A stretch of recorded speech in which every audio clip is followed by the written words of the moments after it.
The Angry Geeks about to scream online. Episodes dropping right on time. One hot angel and one cool devil, bringing podcasts to a whole new level. They stop and stare as we display our greatness. All our enemies and foes, they'll be sure to hate this. When they ask who's the big wolf, you know who's the baddest. Put your hands up, come on, feel the madness.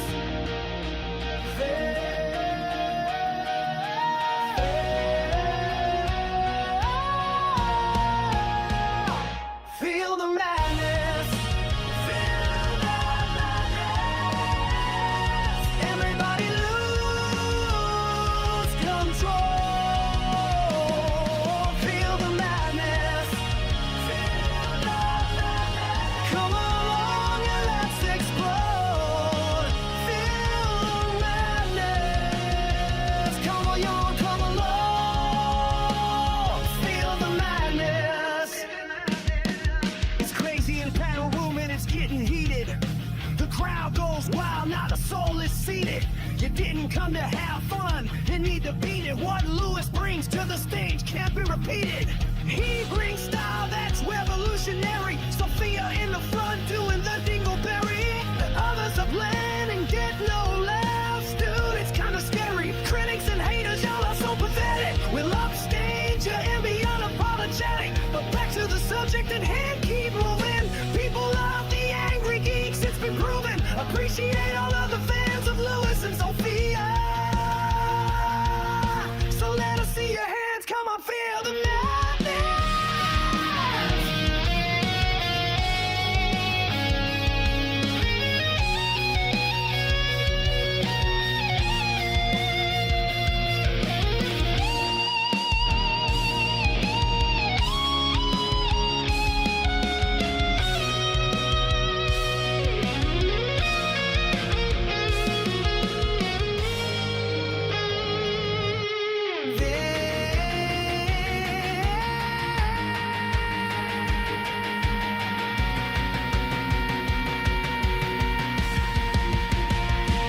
Feel the madness.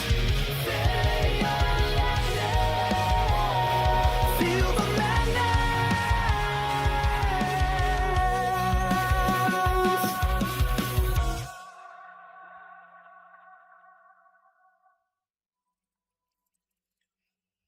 Pleasant View Comics, the one-stop eBay shop.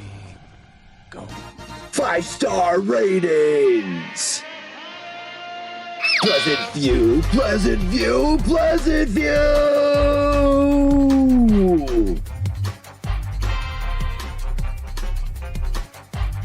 Vintage, Golden Age, Copper, Marvel, DC, and more. 250,000 listings. Pleasant View Comics. Join us on our live streams on one night. Oh,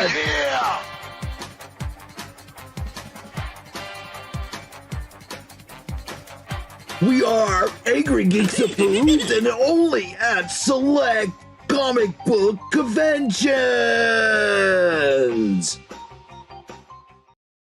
Hey, it's Thursday night and we are here and we are at a site. I'm one cool devil. She is one hot angel. We bring podcasting, streaming, and social mediaing to a whole new level.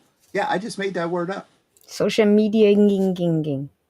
Yes, social media ging. Hey, we're going to be streaming afterwards. After this, we're not going to be doing this. We're going to be doing other things. Sophia's going to be gaming. Maybe I'll be gaming.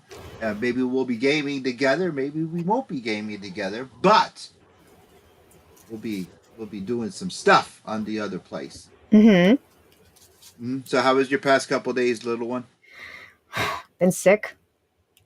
I think I know. got another cold. Back-to-back cons. I know. I can tell. I left you alone today. I didn't bother you that much. I didn't bother you today at all. Yeah. No, thank you. I could see like the red in my cheeks and stuff. I'm definitely sick. But yes, comments. Oh, comments already. Mrs. Raver, hello, Well, hello, beautiful. Mrs. Right, she's talking to me. She's talking How to you me. doing?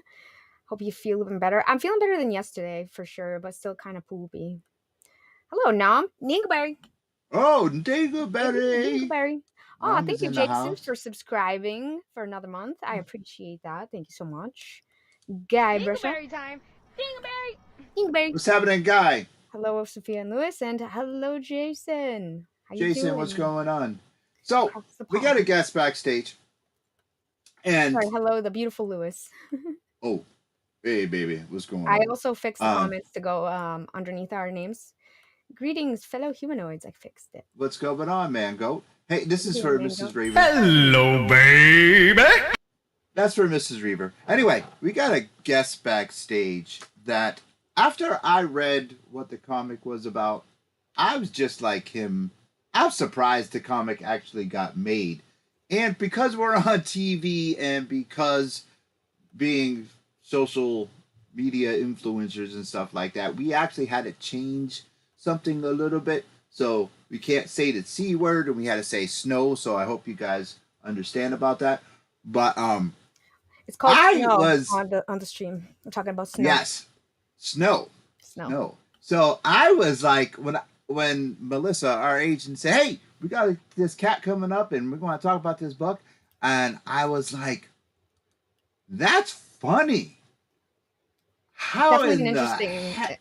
Yes, subject, I was yeah. like, how in the heck did the book even get made? I know they had a movie kind of like a couple years ago. And when I texted Sophia and I was like, okay, this is the guest for Thursday night show, she's like, I get a message back going, LOL, for real? I was like, yeah, for real. So without further ado, he's laughing in the back. Let's bring out Fred. What the hell goes into your mind, dude, coming up with this story? Do you not like people in Florida? No. Hello, So Fred. hello everybody. It was basically like the premise came from those like 1980s after school specials that we all used to watch, and I was like a base brat in Europe, and so the only English channels were BBC and AFN, and AFN is the Armed Forces Network. Any base brats will be aware of the AFN. And it was constant PSA material for kids every after school special. And so being inundated with that stuff, that's sort of where the premise came from. Like that mid 80s, don't do drugs kind of messaging for kids all the time. And so the story, we wanted to do something where the whole narration comes from somebody putting a VHS cassette on for kids and stuff like that. Yeah. That was where the beginning came from. And It James, went way off the rails, didn't it? yeah. So Brain on drugs. Any questions? James, the artist, he does a lot of really wild indie grindhouse comics. And we were just texting randomly back and forth. And I was saying, I have this idea. One of my other friends is Adam Gorham, who's doing the Hulk right now. And we were at a show tabling next to each other, just bouncing ideas back and forth. And that's where the idea kind of began. And then I was like, is it okay if I run with this? And I talked to James, and then it just became, it was sort of a snowball effect. Aha. See what you did there. And so it sort of snowballed into what it is now. And it's a whole lot of something. I was legitimately shocked it got made. And the reason was is I feel like because we didn't try to soft sell it to Mad Cave at all. Our editor James, I said, this is the book. We think it's really fun. It's really funny. It's very over the top and silly, but it is what it is, you know? And when he wrote back to me, he goes, I like it so much, I'm afraid to pass it on. Then he passed it on, and yeah, here we are. Now it's out in February, and I'm shocked. But I want you to know that if you think that, I'm assuming you guys got to read the first issue. If you think No, the first actually, issue, we didn't yet. Oh, we okay. I'm did- not going to ruin anything. No spoilers. So- No No, spoilers. no, because what happened was I don't think I can spoil it. It's not a spoiler book. no, It's dude. just a because ride. Melissa did not send it over to us. All we got was the 2 covers, Thank you, and Mango. we got. This is what we got. Thank you, Mango is one of our mods. All we got was the synopsis of the book. We got the page about you. We got a little bit, and that's it. We didn't get a preview copy. If you want to send us a preview copy, go ahead. We'll review it. I will. Oh, I definitely will. Absolutely. I'm curious. Give me a minute. I'll give you the whole preamble. I'll sell it to you right now. This is how it goes. This is it. Well, All right. hey, David, what's going on? So there's this giant amusement park in Florida. It's a disco-themed aquatic mammal amusement park called Hippo Wonderland. And it's owned by the world's most nefarious drug lord, M'jor Discau, who is from Luxembourg. And feds are trying to bring him down. They got a guy on the inside, but he gets made like a motel sheet. And so he's being interrogated because they know he's about to unleash this really powerful drug to the world. And the feds are trying to rescue their busted undercover guy. But before they can get in, before they can go and save him, this guy's older brother, M'jor Senecoza, the baddest man alive, drives through the front gates of the amusement park in his Porsche and sets off this massive, insane chase where all these drugs get dumped into the hippo containment areas. And then you've got this amusement park with like really aggressive hippos everywhere. It's basically like Jurassic Park meets Narcos Mexico if it was created by the Abrams brothers who did Airplane and The Naked Gun and all that stuff. That's it. That sounds fun. It's something, man. It does. All right, now most of our listeners and our viewers from public access TV, Pod TV, all the way to live streams always say, "When are you going to put Sophia?" Sounds like a normal Monday with Lewis. Yes, it does. Says, "When are you going to put Sophia in a book? When are you going to put Lewis in a book?" Guys, I got to tell you. Hold on one second. They did before you guys even asked. Look at this artwork. There we are. We're already in the book. What? There's Sophia in the mouth of a hippo.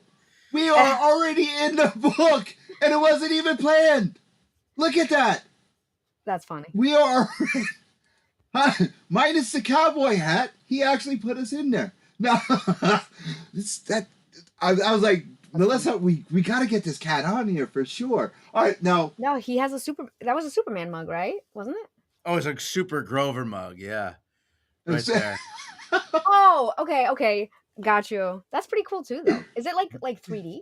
Like yeah, it's got bumplies on there. That's cool. I like it.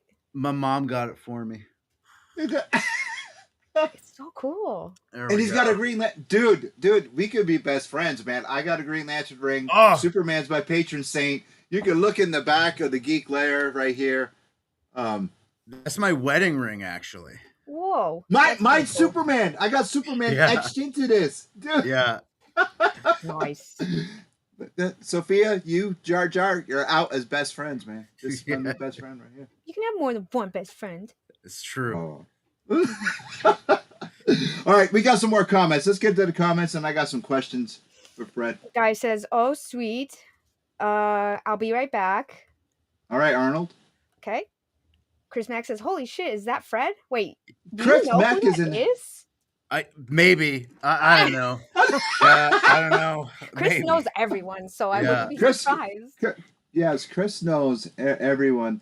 Mhm. So, Okay. is that the last of the comments? Really? Yep.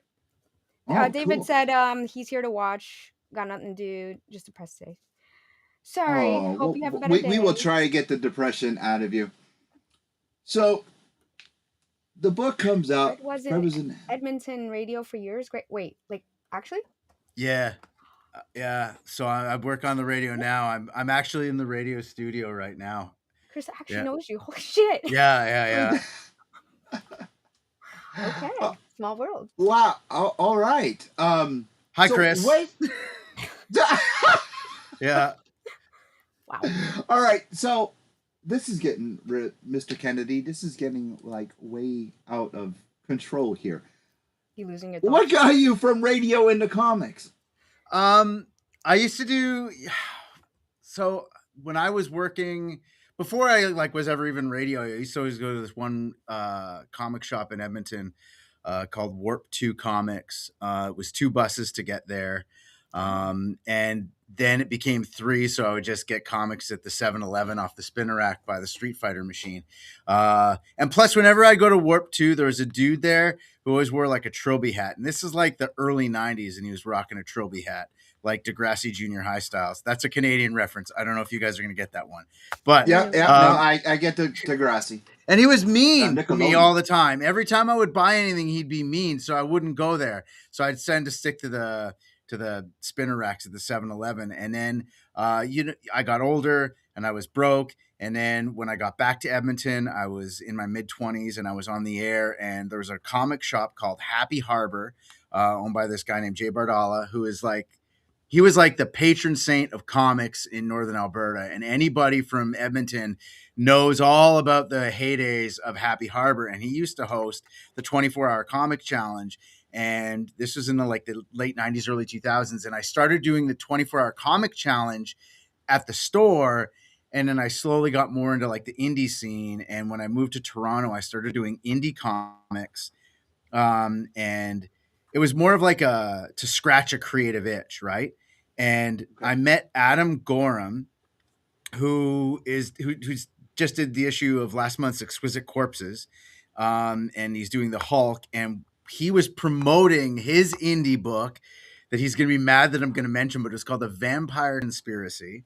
And if you are a big Adam Gorham fan, if you can find that book, it comes with a DVD of the indie movie that was made with the comic. Interesting. There you go. And so we started doing a comic book together, and that was really just it. And it was a lot of indie stuff, small press stuff. And then about 4 years ago, I did a book with Image called Dead Romans with Nick Marankovich. And that led to this because I met the guys from Mad Cave because one of the editors at Mad Cave was a big fan of Dead Romans. And then we started talking about other ideas. And this was the idea that I sold right away.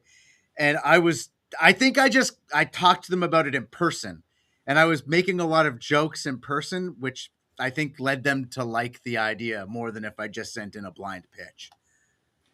All right, why'd you settle on? I know Sophia probably has questions, but why did you settle on hippos? It did initially start with the story of Pablo Escobar and the hippos that are in Colombia right now. That was where the initial idea came from. But the thing about hippos that's so funny is how horribly dangerous and terrifying they are. Yeah. But they look so silly. And so when I was talking to James, the artist, he said he loves drawing hippos and they're fun to draw. But the more we did with the hippos, the more out there and insane all the aspects of the hippopotamuses became. And so the themed amusement parks are so goofy. And the idea of a hippo themed amusement park isn't that outlandish. It doesn't, you buy it. It's possible that could exist. So hippos felt like a natural fit, you know? Okay. I like it. Like, do you remember the question. scene in like Narcos when he's like, I'm gonna feed you to the hippos, and you're like, that's funny, but that's also terrifying. That's the idea of the their books. jaws are so powerful. They can like, snap a human in half. It's like no joke. It's terrifying. They're big and scary, but they're also like womp womp, you know? So like a loaf. Is it that the yes. word loaf? Oh yeah. And if they like get mad at baby hippos, they'll actually kill them and eat them. That like, we attack them, right? That's in the opening of issue 2. We got a whole like series of hippo facts. So that's not even a spoiler. It's like it's a fantastic breakdown about the terrifying nature of a hippo. Yeah, they're no joke. Yeah. Okay. It comes out in February. Issue 1 comes out in February. You can pre-order it now on the Mad Cave website. The description or the link to that is in right here. there you go. Thank you, Madgo. You right up there right on ball, right on the ball. But it's also for those of you that are listening, it's in the description of this episode if you're listening to where you can find your favorite podcast. We Or if you're changed the word to watching, a little bit family friendly, so the word snow is. Yeah. Subject. We could show it. I just won't mention it. yes, we just won't mess. There you go. Um, the art style of the book is just fabulous with the few pages that I seen. Um, could you have not been happier with it? I have been a fan of James and his art for years. James is a very like run and gun indie style. So James is Look like, at his eyes. I love his art. I love James's art, and he does this. He used to do this bit, and so he'll show up at a con, and he's not even tabling. He's just walking around. He's got a backpack full of his comics, and he'll be like hanging out at your table, and he'll be like mid sale with somebody like, "Hey man, you like comics? I got some comics in me right here." And he'll like pull his comics out of his backpack, and he'll scoop your sale at your table. And I think it's, to me, I'm like, I love it. Like, I love James as a creator and as a person and to work with. And he's such a good creative partner because he'll never say that's not good. He'll say, I wasn't a big fan, so I tried it like this. Tell me what you think. And he'll take the onus onto himself to do a little bit more. And if you want to see some more of James's work, he did an amazing book called Tales to Enlighten. He's got another comic called Evil. He just does these really wild out there things. And he actually did some Philip K. Dick short story adaptations as comics as well, and he'll do this just for something to do. Like, he's just a super creative guy. I love the way he draws people, the way he captures the anatomy. His life drawing booklets are always really cool. And the one thing that's always interesting, and I think this is why I think if the book came out the way it did, is I really wanted to make it super silly. Like, I wanted it to be like The Naked Gun, very much like that. And James, his instinct was to make it more grindhouse. And there was a lot of times where we'd butt heads together creatively. But I think what ended up happening was a really clever series of compromises to give the book its final look that it has, and for the story to be that it was. And the initial draft of the book, like, you've got the two main characters.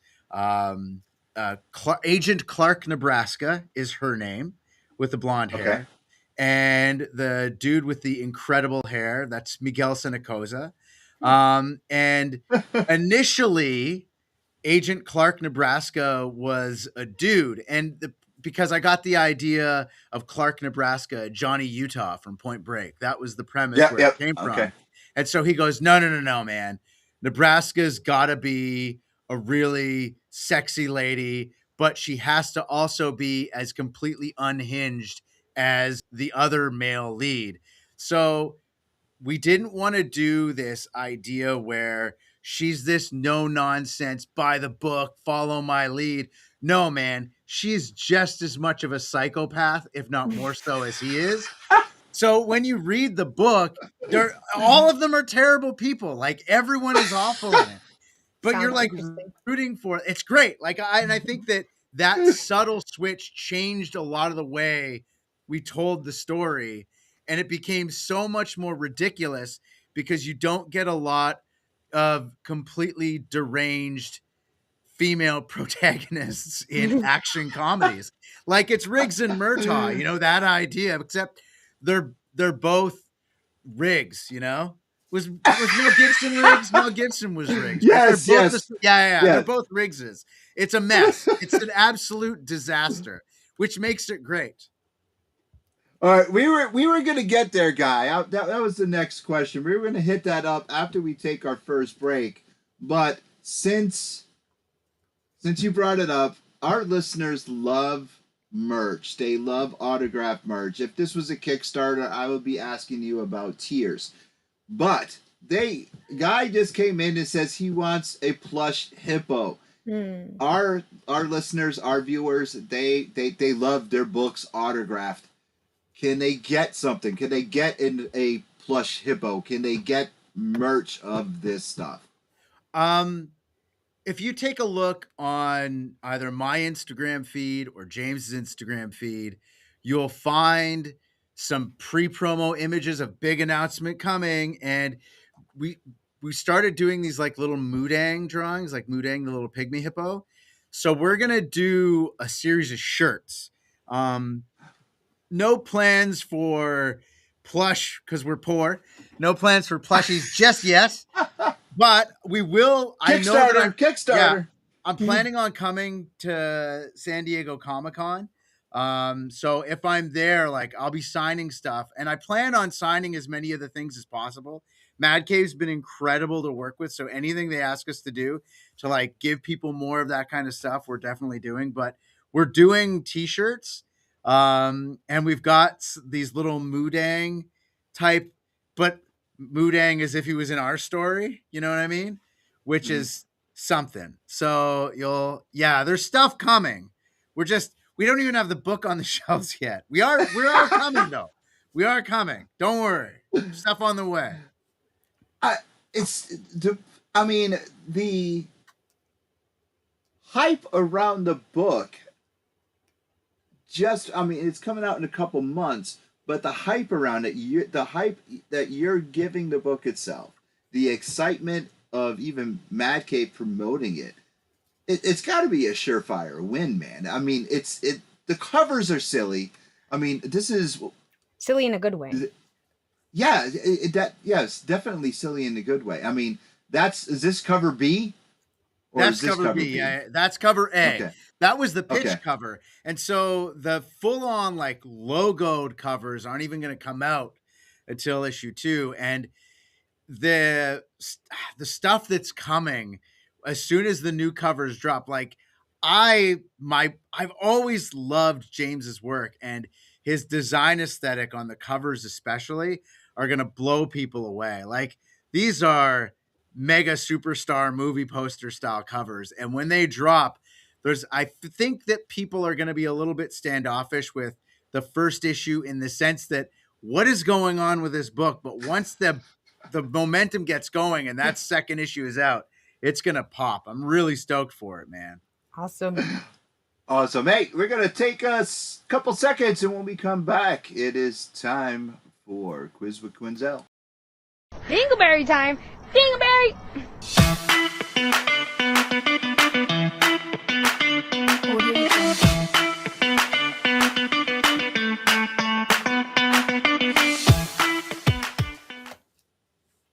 Yay! Putting chapstick on. All right, everybody, I'm going to ask a question. You have to answer correctly. The question is, before they were known as Marvel Comics, the company was called what? Ooh. Cat butt. Cat butt! Kitty. Oh, excuse me. Cat butt.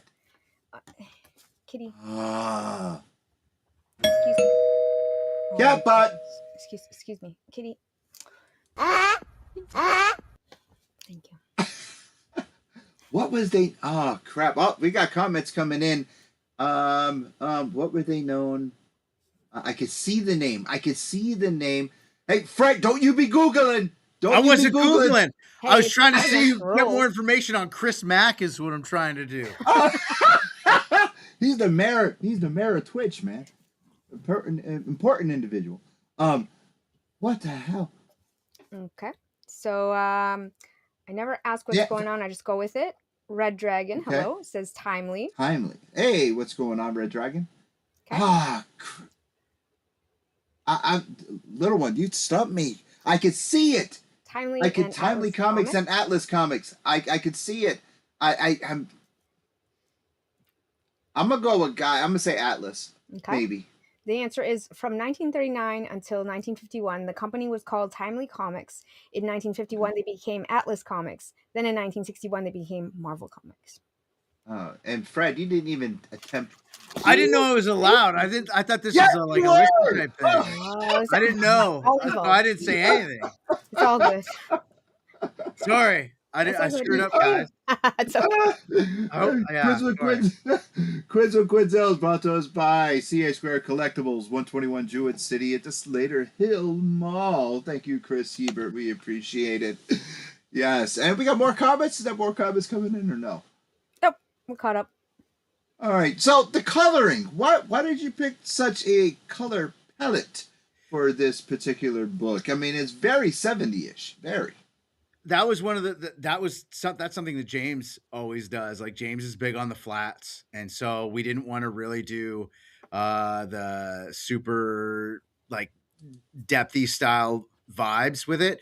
We just stuck with like these straight up flat palette type things. And we've got our buddy Becca Kinsey. She did a lot of the coloring for the book. And that it was all, as soon as I started working with James, it all started coming together. But I went to him for a very specific reason because I knew he would hit it out of the park. And it's like there's some little things that he does that I think a lot of people would have skipped over and done differently. Like in the opening panels, there's these big crowd pages where there's all these faces, there's all these people, there's all these things happening. And a lot of people space out on their backgrounds and they just throw colors back there. But the background with the crowd was important because they're interacting with what's going on in the story.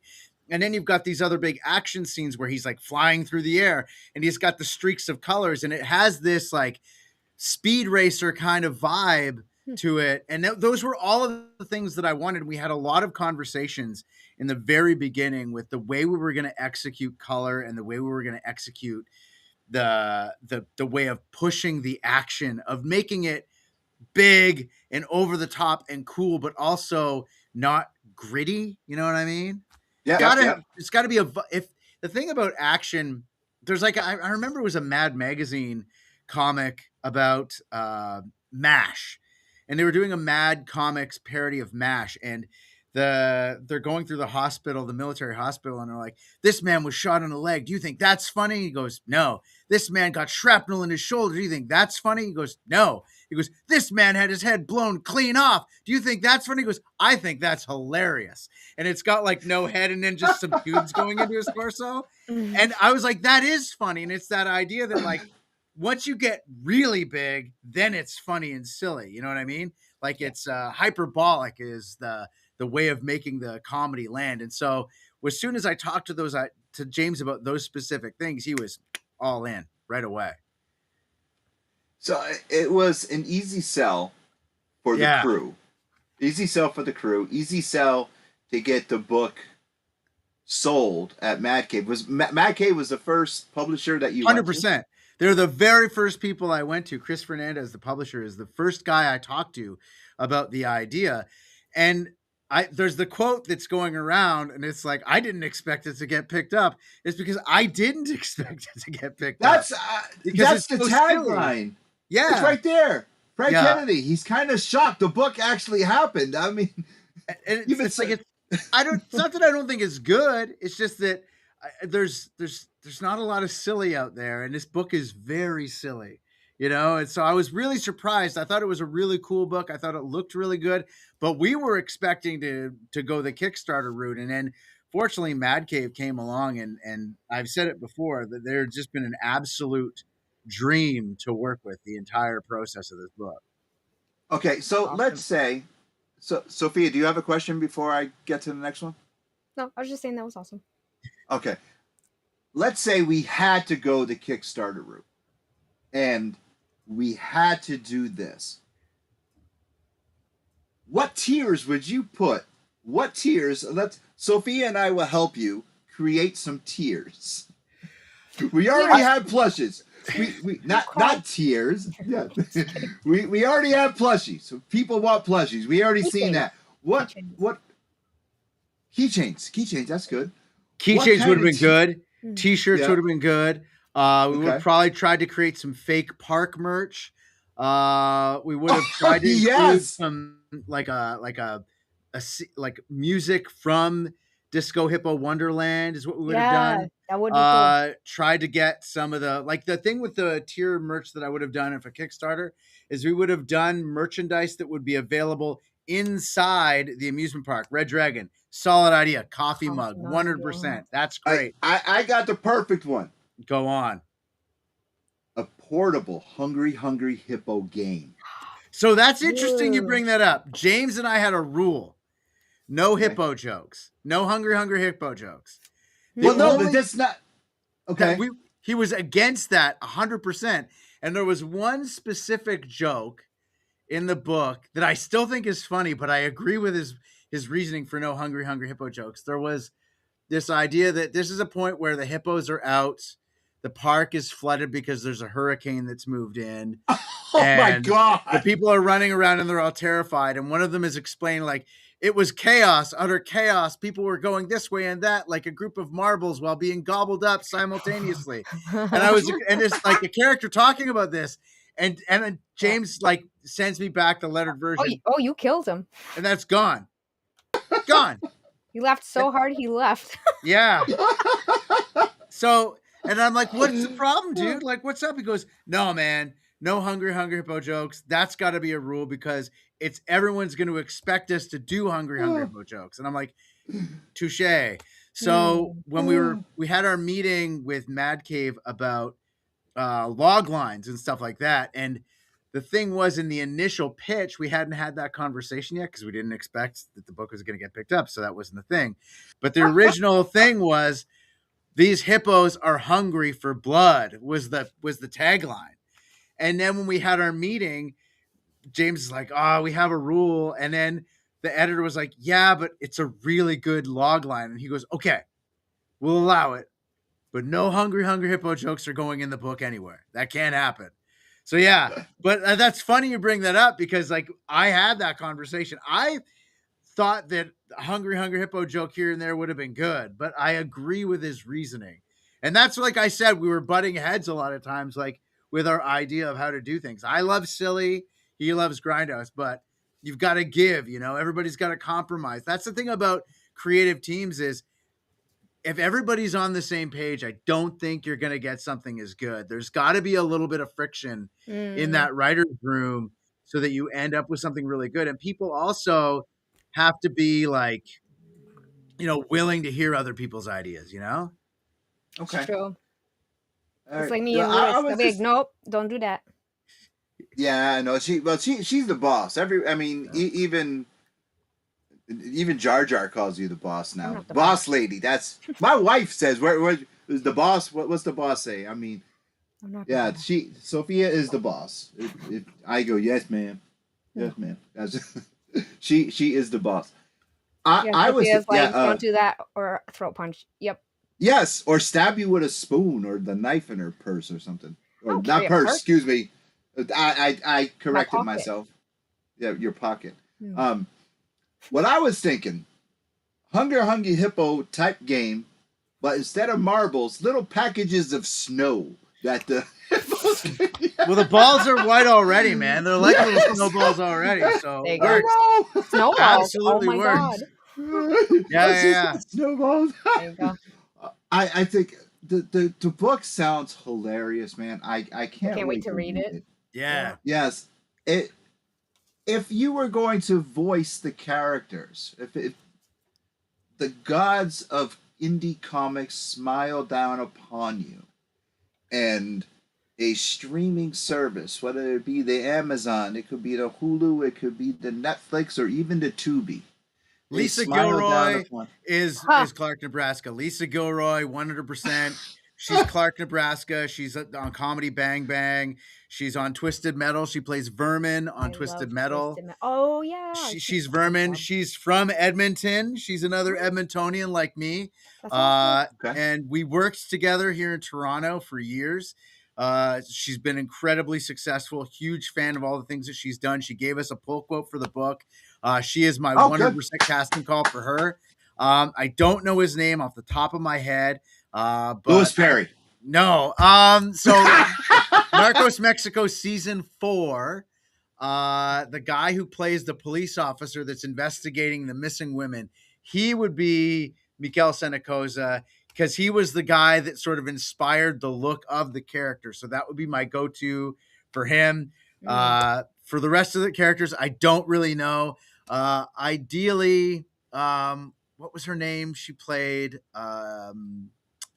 Lucille on Arrested Development. Unfortunately, she passed away, but she was the inspiration for the Nancy Reagan character. Her diction, the way she was the mom in Archer, like that vibe was what we were really going for. Yeah. So it's really like Lisa Gilroy and my guy from Narcos Mexico are the two pivotal roles. Everybody else, I could be convinced either way. But yeah, James and I have had these discussions. Like we've had some discussions Wow. already. Yeah. Of course, I want to do some voice work too. If it's animated, I want to be in there as somebody. I don't know who I get to do, but I want to be. Oh, also, what's his face? He does all of the Mike Judge stuff. He plays Jimmy in News Radio. He was the guy with the red stapler in Office Space. Why can I not remember his name right now? But I know who you're talking about. He would be more Disco. He would be more Disco 100% if I could have him. But I don't know if I can. But you make a phone call for me. See what you guys are in California already. You figure it out for me. I'll do the. No, we're not in California. We're in New England, man. I thought you guys were in the States, like in California somewhere. Oh no.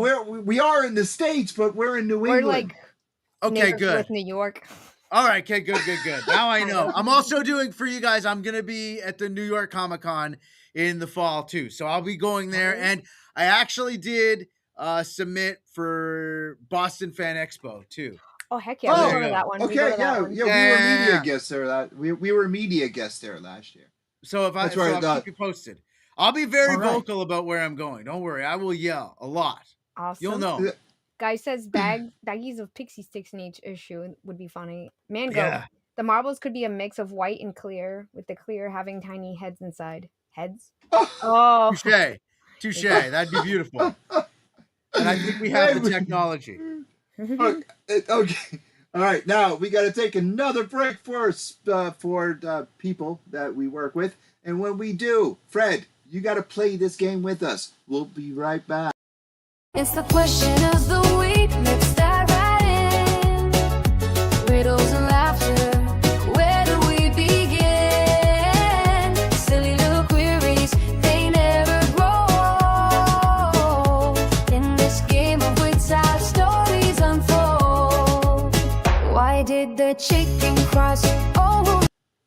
Yeah, we got to fix that because Sophia wants to know why the chicken crossed the road. Yeah, she gets cut right in half. Question of the week is brought to us every week by Alternate Universe LLC, Milford in New Haven. Eric and the guys. Hey, they're going to have this book on their shelves. Eric, yes, I know you're going to have it. You get a lot of Mad Cave stuff on the shelves over there. But if you don't have an LCS in your area, contact Eric. He is a mod. He's an admin on the Angry Geeks page, or just go to the Alternate Universe pages, contact him. He will mail you those comic books flat, just like Stan Lee back in the day. Question number 1. Favorite Christmas cookie? Favorite Christmas cookie? Fred, you go first. Oh man, my mom used to make these cookies, like these little they're sugar cookies, and then I would make a thumbprint on the top, and then I would put a spoonful of jam in them. Whoa. And we'd make them at Christmas break. And there's like this weird, like a lot of sugar cookies get like crispy, crunchy. These had this like moistness inside, like this, like they're perfect. They're my favorite. And are there better cookies? Probably. But the thing is, they always make me feel good, and they remind me of my mom. So I love them. So they're my favorite. Absolutely. Those are my favorite cookie for Christmas cookies, especially because that's when we would always make them when I was on Christmas break, because I got the right size thumbs. Just get right in there, Sounds good. Yeah. Groovy. Sophia, favorite Christmas cookie? I like the sugar cookies they have like at the grocery store. It's like the sugar cookie, and it has like the green and the red sprinkles on top of them. Oh, okay. All right. Yeah. I get you. Yeah. Okay. My before we get to chat, my favorite Christmas cookie is I got 2 of them, and I don't know which one to pick. It's either the peanut butter one with the Hershey Kiss in the middle, okay, or it's another one that my mom used to make, where it's a vanilla wafer, and then on top of the vanilla wafer there was like cream cheese, and then but the cream cheese on top of that, there was like a jelly or something on top of that, almost like what Fred was talking about. But it was like it was a cheesecake, a mini cheesecake cookie. Never heard that before. Yeah, my mom used to make them. I used to eat them all except for the lemon one because I didn't like the lemon. But there was like cherry, there was strawberry, there was blueberry, and I used to like sneak in the kitchen. Oh my God, they were good. They were awesome. All right, let's go to chat and see what chat got. So chat says, or guy says, peanut butter cup cookies, or that sounds good, or Buckeyes. I don't know what Buckeyes are. What's a Buckeye? I don't know what Buckeyes is either, but. And Mango says the sugar cookies with sprinkles are great. Yes, like you can buy them at Target, Walmart. But that is all we got, boy. No, okay, all right. Question number 2. We'll be ready for question number 2. Yeet. Oh, question number 2 is a battle. Fred, fruitcake or jelly roll? Fruitcake or jelly roll? You know, if I would have in my younger years, I would have gone with like jelly roll 100%. But I got to say, fruitcake. And I've gotten weird as I've gotten old. Like when I'm making pancakes, I don't like to put maple syrup on them. When I'm getting donuts, I get like old fashioned plain. First of all, my pancakes. When I make pancakes, I put maple syrup in the batter, so they taste like there's maple in there. Like I'm Canadian. We're all about the maple. Maple's my staple. We're talking pancakes. That's like a thing. Like maple. Oh, like 100%. I got a recipe for you. But we didn't even do this, Chow. When it's good fruitcake is amazing, man. I got this guy that works down the hall, Joyjeet. He makes these he makes rum cake and he makes fruitcake, and he's always bringing baked goods. And his fruitcake that he makes is insanely good. So good. The problem is people eat garbage fruitcake and they think it's bad, so good fruitcake will blow you away. All right. Gotcha. Sophia, little sister, fruitcake or jelly roll? I've never had either. Why? Never. Kitty. Really? Cat butt. Uh-oh, kitty. Kitty. So. Okay. Pick one. What would you have? Fruitcake, I guess. Fruitcake? Oh. We have a fruitcake. We have a fruitcake. His name is Jar Jar. I say that with love. I can't say. I've never had either. So. Okay. All right. I'm gonna go with jelly roll. Okay. Just to be whatever. And anything in comments. Yes. So guy says Buckeye cookies are like little peanut butter and chocolate balls. Oh. Okay. And guy says jelly roll. Mango says if fruitcake is made right, it can be great. Often though, the recipe comes out as a brick and is garbage. So it's you probably have to cook it correctly too. But I want to know. I want to know what the devious mind is that looked at a bunch of fruit and said, "I'm gonna make a cake out of that." What's wrong with that, dude? There's strawberry cake. I know. No, I'm not disputing that. But if you look at strawberry cake and you look at lemon cake and you look at blueberry cake or pie or something like that, they look scrumptious. But if you look at fruit cake, it doesn't look appetizing. I would wager that fruitcake came about as a way of preserving fruit so that you could have it stay for a longer period of time. Yeah. That is based on reading a lot of weird stories about ships and stuff and pirates and all that stuff. Stuff that has to last longer. Yeah. Yeah. Makes sense. Huh. Oh, Guy says, what would the hippos eat since they probably have the munchies? Well, they do eat a Taekwondo instructor. I can't say that. That does happen in the story. Okay. Yeah, that is one pivotal scene. So that's one of my favorite scenes, actually. It's right near the end of issue 2. Yeah. All right, we got 10 minutes. We got 10 minutes left, so let's get back to the book. And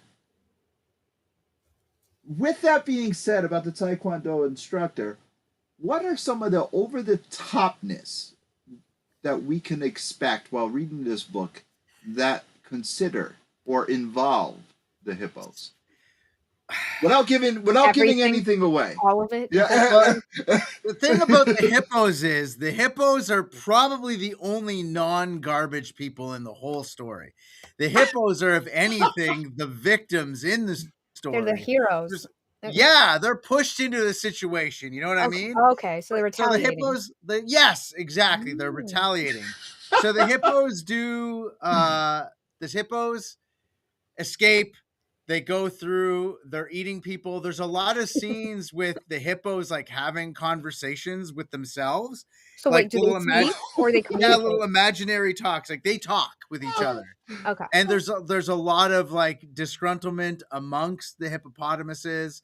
And there's like one specific hippopotamus, whenever he's roaring at people and they think that he's roaring at them, but he's really asking them if they've ever had a pumpkin before. Because I'm not sure if you're aware of a lot of things they do with hippos at zoos is they feed them pumpkins. Hippos love pumpkins. It's the weirdest thing, but that's one of the things I was reading is they love pumpkins because they love to eat them and they float in the water. So hippos will play with pumpkins and then they'll eat them. And so there's one specific hippo that the whole series keeps asking people if they know where any pumpkin is. Do they like pumpkins? Cute. And then the other hippos are like, Daryl, enough with the pumpkins, buddy. Relax. So there's a lot of over the top stuff. And we kind of played with the timeline where I don't really want to give anything away, but there's some stuff that happens where even the bad guy, you realize that he wasn't always a bad guy. He's got sort of pushed into this specific situation and how he envisions this bold future where hippos are the pinnacle being, et cetera, and he brings humanity to a whole new level of evolution that involves hippos. It's there's a lot going on, man. It's something, you know. It's definitely interesting. Yeah. I don't want to give anything away. I don't want to give anything away to you guys, but it's good. I can't wait to read this. Right? How many of your friends did you write into the book as hippos? We didn't write into our friends into it as hippos, but the crowd scenes that I mentioned is basically who's who of like the Toronto comics scene. Like there's a studio like the Raid studio with like Marcus Toe and Ramon Perez and Scott Hepburn and all those guys are in it. Like all those guys are in the crowd scenes and they're oohing and awing and then they're running away. And my kids are in the story as well. They're running like cameos. Yeah, little cameos. It's Nice. great. Yeah.